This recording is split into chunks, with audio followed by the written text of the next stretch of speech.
This segment is all about selling your business in today's economy. Welcome to the program. I'm Mark Imperial, and this segment's brought to you by booksgrowbusiness.com. It's the place where busy professionals get their books done and published to educate consumers, grow their businesses, and to leave a legacy.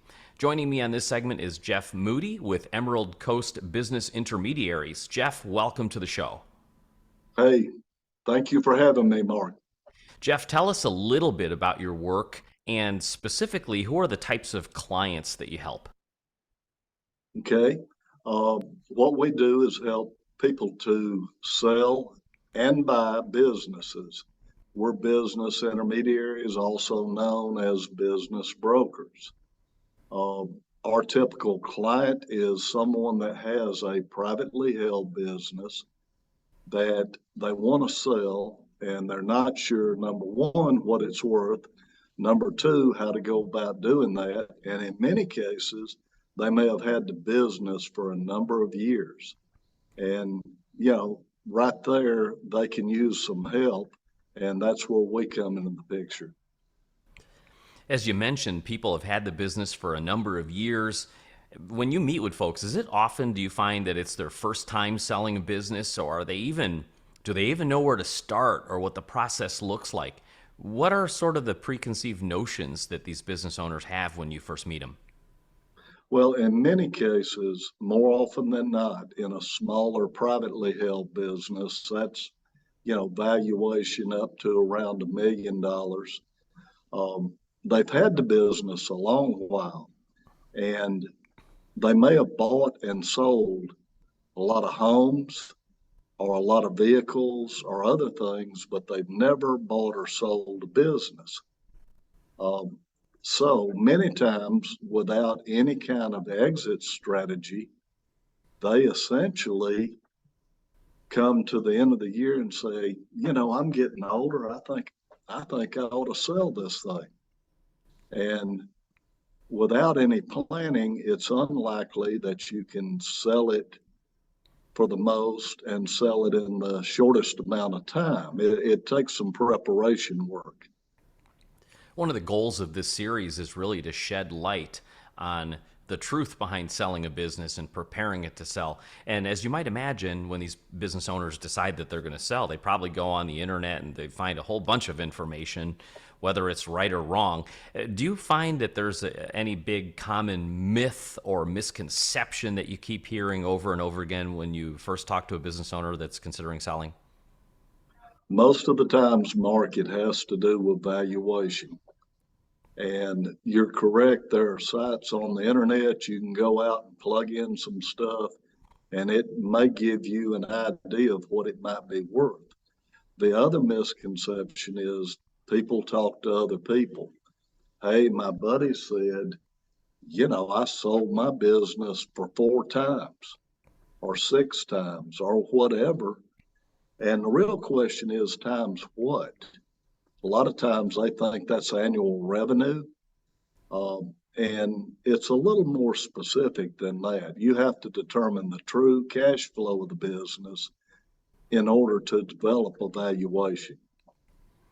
I also read a shocking, statistic that is as much as 80% of the businesses that go on the market end up unsold. Can you tell us, like, what are the biggest stumbling blocks or pitfalls that people fall into that keep their business from selling? Yeah, most often it's what I already mentioned. It's lack of preparation, and further to that, lack of having a reasonable asking price.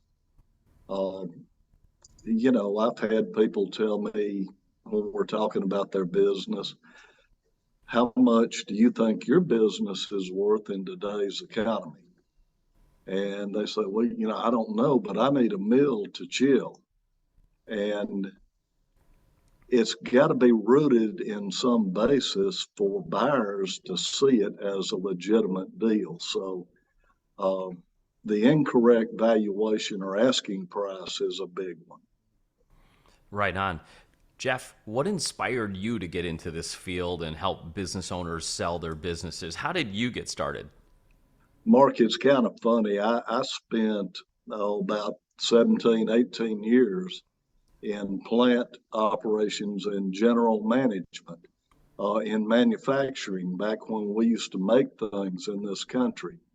And that's kind of my education was in that field. When our parent company that I was working for decided to move everything offshore, I said, well, I'm going to find a business to buy and I want to stay right where I am. When that proved to be difficult, I wound up getting in this line of work about 28 years ago. And I figured this would be a great way to find a business to buy. But I enjoy the work so much, I've continued to do it. Terrific. Jeff, before I ask you my last question, in regards to selling a business in today's climate, is there anything that I didn't think to ask you that you feel is really important to share with business owners considering selling today?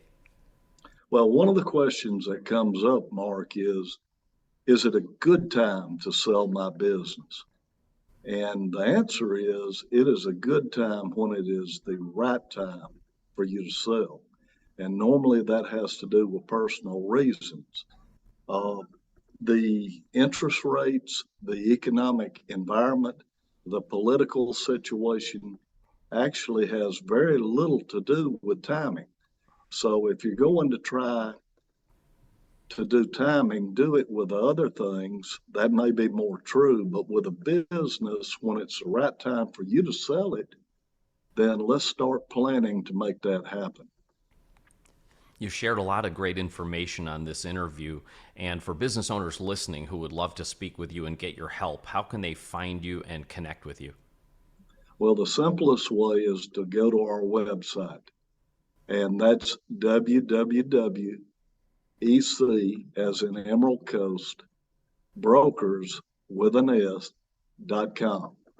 We're in Destin, Florida. We work primarily in the Florida Panhandle, Northwest Florida, and South Alabama.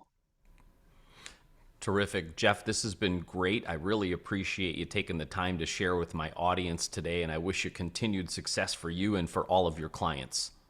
Well, Mark, thank you for having me. Hopefully, it can be of help to someone out there that has these kind of questions. That was Jeff Moody with Emerald Coast Business Intermediaries. And this segment's been brought to you by booksgrowbusiness.com. It's the place where busy professionals get their books done and published to educate consumers, grow their businesses, and to leave a legacy.